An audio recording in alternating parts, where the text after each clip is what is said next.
Hi everyone. Today I'm going to show you a great way to practice your brush lettering skills for beginners or even advanced people, and not to get too frustrated by all the loops and curves that we encounter. So I have my grid paper that I just showed you.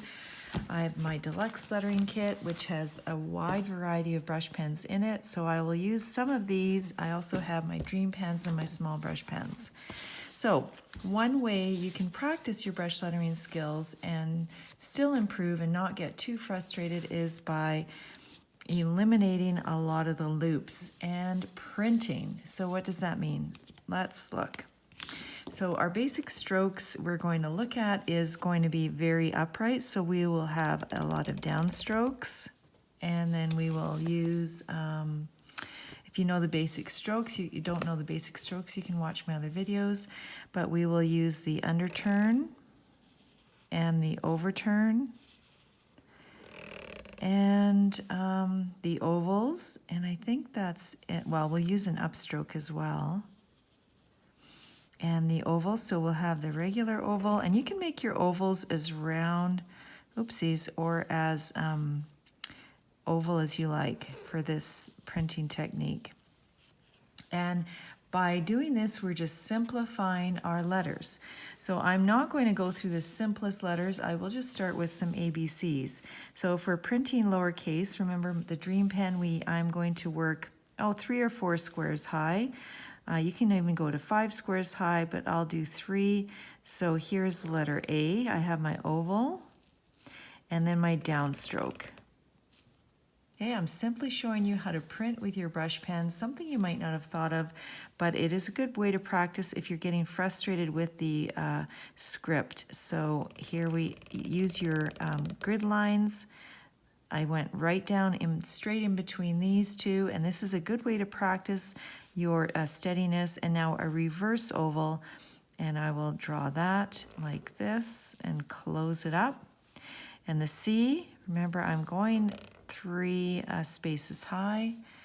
Here is the D, and the 5 first letters of the alphabet are the most difficult, so don't beat yourself up about them. If you watch my other videos, you'll start with the easier letters, but for this video, I'm just going to do this. The E is straight across, up, push, release. And here is the F. I should have just stopped at the E. Ooh, my F is a little bit crooked. Okay, you get the idea?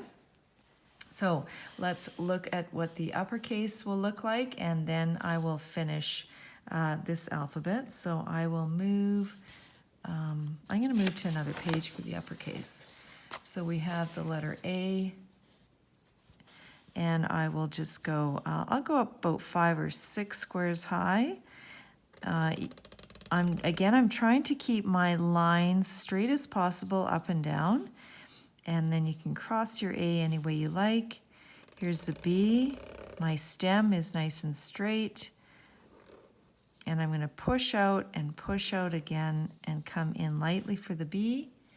The C, I'll start lightly going up. This is my oval, and you can make your C a different round shape. The D, I'll just do, for the slow motion here, or the real time here, I will just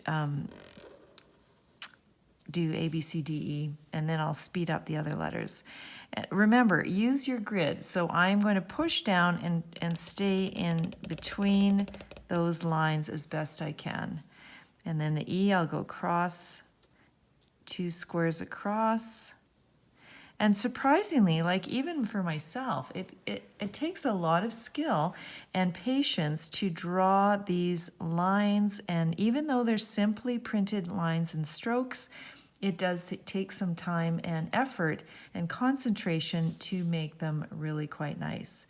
Okay, so for the rest of the video, I will speed up the printed lowercase and uppercase alphabets, and you can leave me some comments. Don't forget to subscribe and hit like if you enjoyed this video.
Well, I was going to end the video and then I made a couple mistakes, but I just wanted to point that out. So I went a little bit too high with this K here. You see where these all are 1, 2, 3, 4, 5, 6 squares high, went up with the K. And then I added a curve to this K, which at the end I wanted to keep my line straight. So let me try that K again right here. Let me just zoom in. So I will keep it 6 squares high. Let's see if I can do that.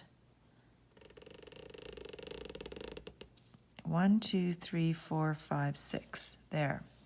And then for the bottom part of the K, I will keep it at the X height would be 3 squares. So I would just do this and do it straight. And you can make your K any thickness of lines. It really, you just see what's pleasing to you when it comes to printing the alphabet. I also made a boo-boo with the N. It went down a little too far. And with the Y, you can see the Y is a bit awkward. So one of these lines should be thick and one should be thin. I probably should have made this Y, like my capital letter, I should have made this thin, but I'm still going to make it a downstroke. And then this line would be my thick line. We could try the opposite, so downstroke, and then up like this. You know, that is another option, depending what you like. Actually, this does look good, and I did the right direction. So, what did I want to show you here? The M and the N are tricky, and you can play around with these. You could make 2 thick lines for the N and make this a thick line for the M, or you could make this a thicker line.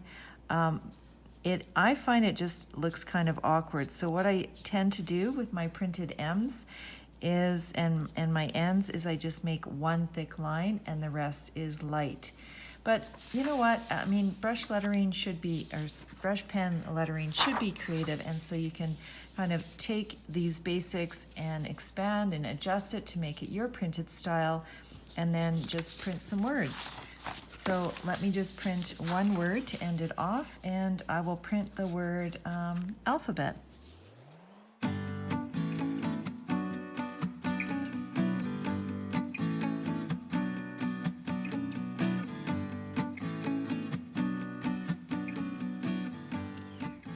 Okay, there you go.